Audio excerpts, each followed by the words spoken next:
ఈ Janasena wooden memento కోసం ఇప్పుడే ఈ వాట్సాప్ నంబర్ కి కాంటాక్ట్ చేయండి. First of all congratulations.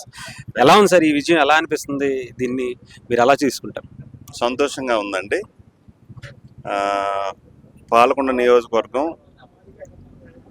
20 ఏళ్ళ తర్వాత మరి జనసేన పార్టీ తరఫున మరి కైవసం చేసుకున్నాం.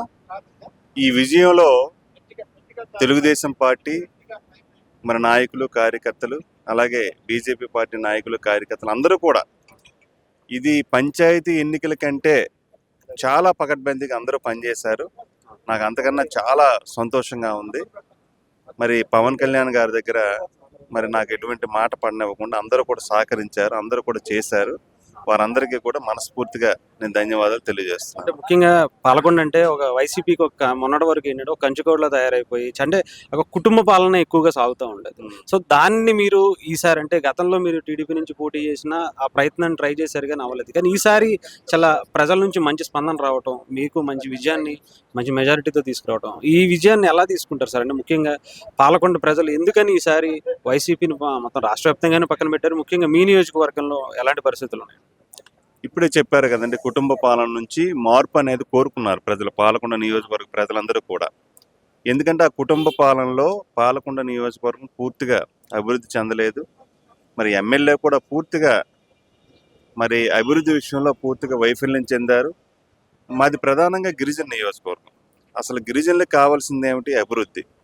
వారికి కావాల్సింది రోడ్లు కావాలి, వాళ్ళకి కావాల్సింది మంచినీరు కావాలి.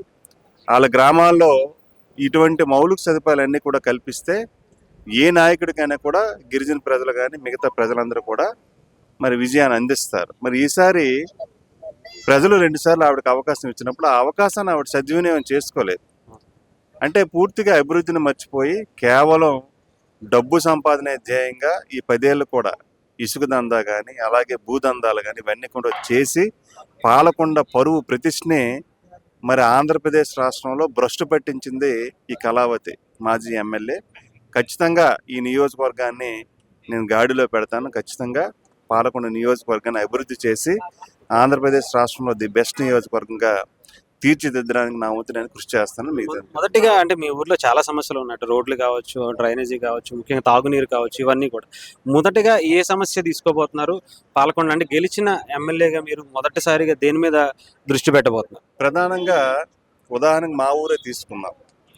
నేను కేవలం మరి వైసీపీ పార్టీకి వ్యతిరేకంగా ఉన్నానని నా ఊరు రోడ్డే గత 10 ఏళ్ళలో వేయలేదు. కాబట్టి ప్రధానంగా రోడ్ల విషయంలో నేను ప్రత్యేకమైనటువంటి శ్రద్ధ చూపిస్తాను. అలాగే మాది రైతాంగ ప్రాంతం కాబట్టి ప్రధానంగా రైతులకు అవసరమైనటువంటి లిఫ్ట్ ఇరిగేషన్ స్కీమ్స్ కానీ అలాగే ఏవైతే మాకు ప్రధానంగా తోటపల్లి ఎడమ కాలువన ఒక మేజర్ కెనాల్ ఉంది, అది కూడా ఈ ప్రభుత్వం వైసీపీ ప్రభుత్వంలో సగంలో ఆగిపోయింది. గతంలో టీడీపీ ప్రభుత్వంలో చేసాం.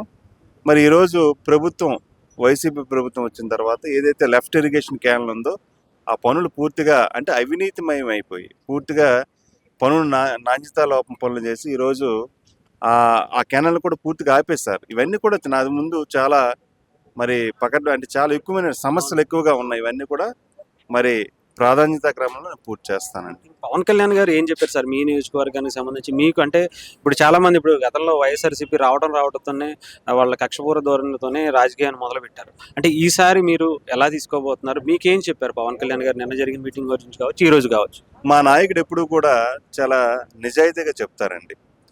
ప్రజలను ఎప్పుడు కూడా ఇబ్బందులు పెట్టే పనులు కూడా చేయొద్దని సూచనలు ఇచ్చారు. ఇప్పుడు వైసీపీ పార్టీ వల్ల బూతులు ఉపయోగించమని కానీ మరి వైసీపీ పార్టీ వల్ల దాడులు చేయమని కానీ మా నాయకులు పవన్ కళ్యాణ్ గారు చెప్పలేదు. ఎటువంటి ఎవరి మీద కూడా వ్యక్తిగతంగా కూడా వెళ్ళొద్దని కూడా చాలా క్లియర్గా మరి చెప్పడం జరిగింది. ఖచ్చితంగా ఏవైతే పవన్ కళ్యాణ్ గారు చెప్పారో వాటన్నిటిని కూడా పాటిస్తాం. మరి అసెంబ్లీలో కూడా మరి ప్రజలు మెచ్చుకునే విధంగా ఈరోజు అసెంబ్లీలో మేము ఒక ఈరోజు ఎమ్మెల్యేగా ఎన్నికయ్యాం. ప్రజల చేత ఎన్నుకోబడినటువంటి ఎమ్మెల్యేలు ఖచ్చితంగా మాకున్నటువంటి పరిధిలో మరి ప్రజలకి ఎటువంటి ఇబ్బంది కలగకుండా ఖచ్చితంగా మేము అసెంబ్లీని కూడా రన్ చేస్తాము తెలియజేస్తాం. ప్రమాణ స్వీకారం గురించి చాలా మంది వెయిట్ చేస్తున్నారు.